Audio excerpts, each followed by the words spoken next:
Bismillah, assalamualaikum warahmatullahi wabarakatuh. Alhamdulillah, wassalatu wassalamu ala rasulillah wa ala alihi wa ashabihi wa man tabi'ahum bi ihsan ila yaumidin. Ayyuhat talabah, rahimani wa rahimakumullah, barakallahu fikum wa zadakumullahu ilman wa hirsan. Kita masih pada pelajaran tentang zakat, halaman 30. Kita review sedikit. Mustahik zakat fitrah. Mustahik itu artinya orang-orang yang berhak menerima zakat. Nah, siapakah mustahik zakat fitrah? Orang yang berhak menerima zakat fitrah itu, mustahik zakat fitrah itu hanya untuk fakir miskin saja. Mustahik zakat fitrah itu hanya untuk orang miskin saja, tidak boleh selainnya. Kalau zakat fitrah, mustahiknya itu ada 8 golongan manusia yang disebut dengan 8 asnaf, ya, 8 golongan manusia, ya. Di antaranya fakir miskin, ya, kemudian amil zakat, mu'allaf, orang yang memerdekakan budak, kemudian orang yang menanggung utang, orang yang di jalan Allah, dan orang yang musafir. Ini 8 golongan mustahik zakat mal. Kalau mustahik zakat fitrah itu hanya orang fakir dan miskin. Nah, apa itu fakir dan miskin? Jadi 2 golongan, fakir dan miskin. Ya, beda fakir dan miskin itu. Kalau fakir itu orang yang tidak punya pekerjaan, tidak punya pendapatan yang tetap. Ini pengertian daripada fakir. Ya, kadang mereka makan, kadang tidak makan. Ya, kalau miskin, mereka punya pendapatan, ada pekerjaan, tapi mencukupi. Ini miskin namanya. Jadi cukup untuk kehidupan sehari-hari, cukup buat makan saja. Ya, kalau ingin belanja lebih itu tidak punya uang. Misalnya mereka ingin beli HP, sudah tidak mampu mereka. Ya, jadi pendapatan mereka itu cukup buat makan sehari semalam. Nah, ini miskin. Nah, mustahik zakat fitrah itu hanya untuk 2 golongan manusia ini. Berdasarkan hadis Nabi SAW, farada Rasulullah zakat al-fitri tuhratan lis-shaim minal lagwi war rafath wa tu'matan lil masakin. Rasulullah SAW mewajibkan zakat fitrah untuk membersihkan orang-orang yang berpuasa dari perbuatan yang keji, kotor, dan sia-sia, dan sebagai makanan untuk orang-orang yang miskin. Kemudian berikutnya, ya, hikmah zakat fitrah. Apa tujuan, apa maksud atau hikmah dianjurkannya zakat fitrah itu? Allah Subhanahu wa taala mewajibkan zakat fitrah, tujuannya yang pertama untuk mensucikan orang yang berpuasa. Ya, berdasarkan hadis tadi, tuhratan lis-shaim, untuk membersihkan orang yang berpuasa minal lagwi war rafath, dari perbuatan yang sia-sia dan perbuatan keji. Nah, apa maksudnya perbuatan sia-sia dan keji itu? Ya, yaitu selama menjalankan ibadah puasa, orang-orang yang berpuasa pasti ada kelalaian yang mereka lakukan, pasti ada kesia-siaan, pasti ada perbuatan yang keji, sehingga mencemari kesucian daripada bulan suci Ramadan. Ya, kadang orang yang berpuasa berbohong atau ghibah di bulan Ramadan, atau melakukan kesia-siaan. Ya, ini mengotori kesucian orang yang berpuasa atau kesucian bulan Ramadan. Maka untuk membersihkan dari perkara-perkara yang sia-sia tersebut, disyariatkanlah zakat fitrah untuk membersihkan orang yang berpuasa itu. Nah, kemudian di antara hikmahnya adalah bisa memberikan makan kepada orang miskin, menolong orang-orang yang miskin. Kemudian yang ketiga hikmahnya adalah memperkuat hubungan baik antara sesama warga. Memperkuat hubungan sosial. Zakat fitrah ataupun zakat mal ataupun sedekah ini merupakan ibadah sosial, yaitu ibadah kemasyarakatan, menjalin hubungan baik dengan masyarakat. Sama seperti kurban juga. Ini adalah ibadah sosial, hal-hal berkaitan dengan kemasyarakatan. Pahala dari Allah ia dapat karena ini juga merupakan ibadah kepada Allah, hubungan baik dengan masyarakat juga dapat. Jadi dengan adanya ibadah sosial ini akan mempererat hubungan antara sesama warga. Maka oleh karena itu sangat dianjurkan ketika kita mengeluarkan zakat fitrah, kita sendiri menyerahkan zakat fitrah itu. Supaya orang lihat, supaya orang tahu, oh Masya Allah, saya dikasih beras oleh si fulan. Kita langsung tangani, kita keluar rumah, kita bawa beras kita, langsung kasih kepada orang yang berhak. Kalau kita nitip lewat DKM, lewat masjid, itu boleh-boleh saja, tidak masalah. Tapi lebih afdolnya, ini kata ulama, kita sendiri keluar dari rumah yang membawa zakat fitrah itu, menyerahkan kepada orang yang fakir dan miskin. Menyerahkan kepada mereka. Supaya orang lihat, orang tahu, oh si fulan Masya Allah dia memberikan beras kepada saya. Jadi orang mengingat kebaikan kita, sehingga terjadilah hubungan baik antara sesama warga, sesama masyarakat. Jadi zakat ini merupakan ibadah sosial. Baik, anak-anak soleh, sekarang kita masuk pada zakat mal. Nah, zakat mal ini beda zakat fitrah dengan zakat mal itu. Zakat mal itu adalah zakat harta benda yang dimiliki oleh seseorang. Kalau zakat fitrah itu beras atau makanan pokok. Kalau makanan pokoknya jagung, jagung yang dikeluarkan. Kalau makanan pokoknya gandum yang dikeluarkan. Nah, kalau zakat mal beda lagi, yang dikeluarkan itu adalah hartanya. Adanya kelebihan harta. Nah, harta apa saja yang dikeluarkan zakatnya? Sekali lagi, tidak semua harta yang dimiliki oleh seseorang itu dikeluarkan zakatnya. Hanya beberapa jenis harta saja yang dizakatkan. Hanya beberapa jenis harta saja yang dizakatkan. Yang pertama, hewan ternak. Kalau hewan ternaknya sudah banyak, mencapai batas untuk dikeluarkan zakatnya itu, maka dia wajib keluarkan zakat sekian persen. Batas minimal dikeluarkan zakat itu disebut dengan nisab. Untuk nisab itu kita bahas nanti. Kemudian emas dan perak. Alhamdulillah. Emas dan perak. Ketika seseorang memiliki emas yang banyak dan perak, entah itu emas tabungannya atau emas perhiasan, maka dia keluarkan zakatnya. Nah, berapakah jumlah banyaknya emas dan perak untuk dikeluarkan zakat? Atau berapakah nisabnya?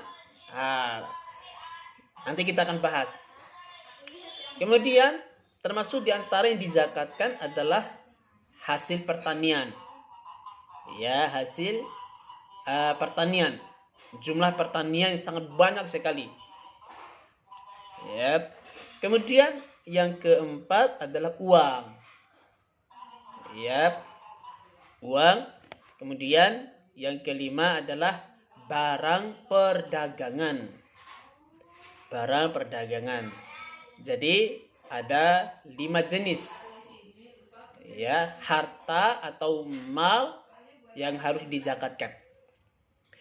Ya, bukan berarti ketika ia memiliki 5 jenis harta ini, ketika ia mendapatkannya langsung ia keluarkan. Tidak, ada batas minimalnya. Berapakah batas minimal harta yang didapatkan oleh seseorang itu sehingga ia keluarkan zakatnya? Nah, ini disebut dengan nisab. Ini disebut dengan nisab. Oke, masuk pada halaman 31. Ya, buka halaman 31. Nisab dan haul dalam zakat mal. Nah, sekarang kita akan bahas apa itu nisab. Islam mewajibkan zakat mal hanya kepada orang yang mampu, yaitu apabila hartanya sudah mencapai nisab dan haul. Nisab itu artinya batas minimal harta yang wajib dikeluarkan zakatnya. Ya, jadi suatu harta apabila telah mencapai batas minimal, ya maka dia wajib keluarkan zakatnya. Apabila harta itu berupa hasil perdagangan, emas, uang, ya sekali lagi, apabila harta yang dia miliki hasil perdagangan, kemudian harta yang dia miliki adalah emas, atau harta yang dia miliki berupa uang, ya boleh keseluruhannya, ya ditotalkan, boleh satu persatu. Kalau dia memiliki emas saja, atau hasil perdagangan saja, atau ia memiliki uang, ya, dan harta yang dia miliki itu senilai dengan harga emas murni 85 gram. Sekali lagi, harta yang dia miliki senilai 85 gram emas murni. Ingat, emas murni, bukan emas campuran. Ya, entah itu emas campur pasir, emas campur besi, campur logam, dan lain sebagainya. Murni itu emas. Ya, senilai 85 gram. Yep. Nah, kenapa harus pakai emas, Ustadz? Ya, karena emas itu nilainya tidak berubah dari zaman dahulu kala, ya bahkan dari zaman Nabi Adam sampai zaman Dajjal, ya, emas itu tetap bernilai, dia tidak berubah. 1 gram dari zaman dulu sampai akhir zaman tetap bernilai. Kalau uang beda, uang 10.000 zaman sekarang dengan uang 10.000 di zaman Soekarno itu beda. Kalau di zaman Soekarno uang 10.000 bisa beli rumah. Kalau sekarang ya uang 10.000 cukup beli gorengan. Jadi kan beda. Jadi uang itu nilainya bisa berubah. Jadi pakai emas dia. Harus pakai emas. Jadi apabila kekayaan dia miliki, baik kekayaan hasil perdagangan atau berupa emas yang dia miliki atau berupa uang, ya nisabnya adalah 85 gram emas murni. Sekali lagi, apabila hartanya telah mencapai senilai 85 gram emas murni, wajib dia keluarkan zakatnya. Wajib dia keluarkan zakatnya. Nah, pertanyaannya, 85 gram emas murni itu kalau diuangkan jadi berapa, Ustaz? Ini pertanyaannya. Yap. 85 gram emas murni itu kalau diuangkan jadi berapa? Harga emas murni ya katakanlah 1 juta ya 1 gram. Katakan ya 1 gram 1 juta. Ini bisa berubah harganya. Bisa berubah. Ya kadang bisa 950, kadang 1 juta 50 dan seterusnya. Ya disesuaikan dengan harganya. Katakan 1 juta 1 gram. Nah, jadi 85 gram emas murni itu senilai 85 juta. 85 juta. Jadi harta kekayaan yang dimiliki oleh seseorang untuk wajib dikeluarkan zakatnya apabila ia memiliki kekayaan 85 juta. Ya, misalnya si Fikri ia berdagang. Dia berdagang. Subhanallah, dalam waktu 5 bulan ia berhasil mengumpulkan harta atau kekayaan senilai 85 juta. 85 juta. Nah, artinya hartanya itu sudah mencapai nisab. Nanti wajib dikeluarkan zakat. Atau Farenza, ya, ia tabung, ya, menabung uang. Dalam waktu 1 tahun ia berhasil mengumpulkan uang 100 juta. Apakah sudah mencapai nisab? Sudah mencapai nisab. Ya, sudah lebih dari nisab. Ya, dia menabung uang sehingga mencapai 100 juta dalam setahun. Atau si Fulan, ya, menyimpan emas. Dia tabung pakai emas sehingga emasnya mencapai 85 gram. Ya, wajib ia keluarkan zakatnya. Karena harta yang mereka dapatkan itu sudah mencapai nisab atau lebih daripada nisab. Nah, apabila harta itu sudah mencapai nisab, berapa yang harus ia keluarkan zakatnya? Besar zakat yang wajib dikeluarkan adalah 2,5%. 2,5% dari nilai harta yang dimiliki. Adapun nisab pertanian dan peternakan ada ketentuan tersendiri.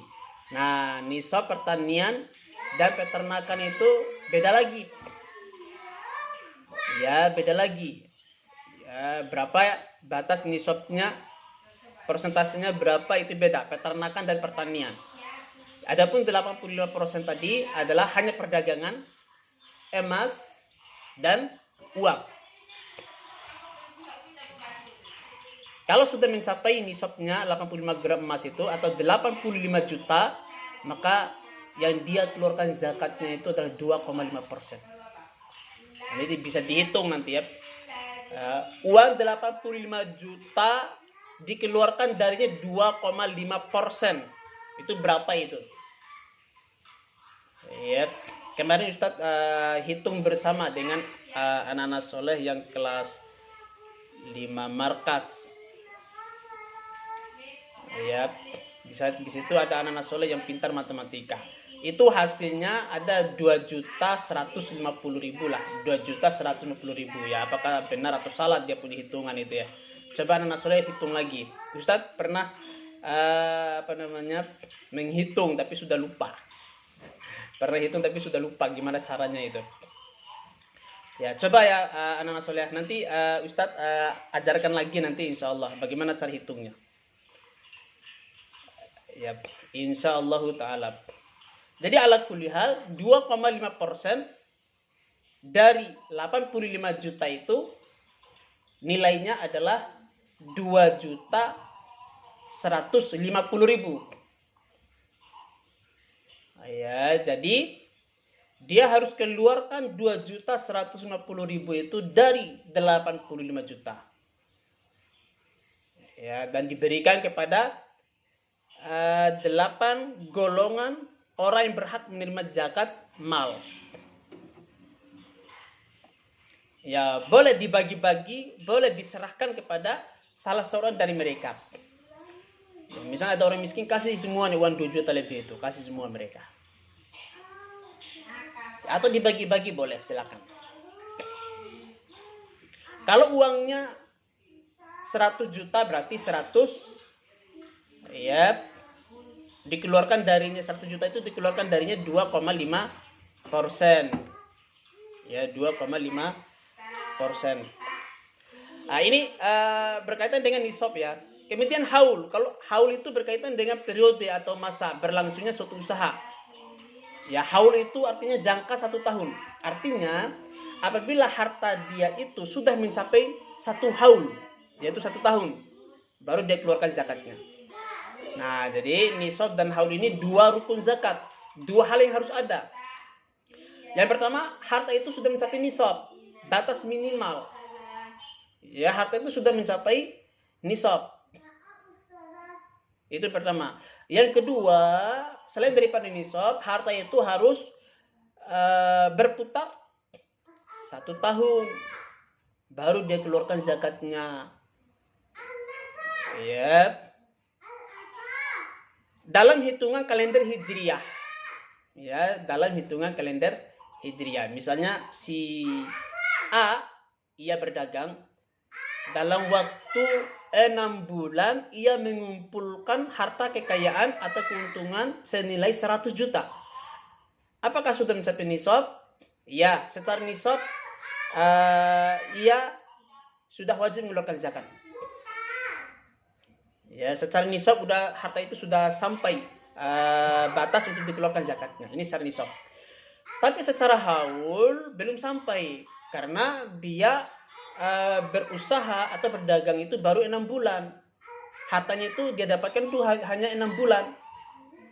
Kecuali berputar sampai 1 tahun, baru dia keluarkan zakatnya. Atau si B, ia nabung. Dalam waktu 10 bulan, hasil tabungannya mencapai 90 juta. Ini 10 bulan. Apakah sudah sampai nisab? Ya, sudah sampai nisab. Apakah dia wajib keluarkan zakat? Belum. Karena baru 10 bulan. Uangnya itu berputar. Baru 10 bulan. Nah, berarti masih 2 bulan lagi. Dia lanjutkan tabungannya, masih 2 bulan lagi. Kalau sudah sampai 2 bulan, dia wajib keluarkan zakatnya. Demikian juga emas yang dia simpan, emas yang dia pakai. Ya, kalau sudah 1 tahun berputar, ya, dan nisabnya sudah sampai 85 gram, dia keluarkan zakatnya. Ya, jadi ketentuannya harus ada. Kalau nisabnya saja tanpa haul, maka tidak wajib zakat, atau haul saja tanpa nisab tidak wajib zakat. Ya, maka oleh karena itu nisab dan haul ini adalah rukun zakat mal. Ya, rukun zakat mal. Kemudian mustahik zakat mal. Tapi demikian anak soleh, barakallahu fiik wa zadakumullahu ilman. Aku likulli hadza astaghfirullah li wa lakum innahu huwal ghafurur rahim.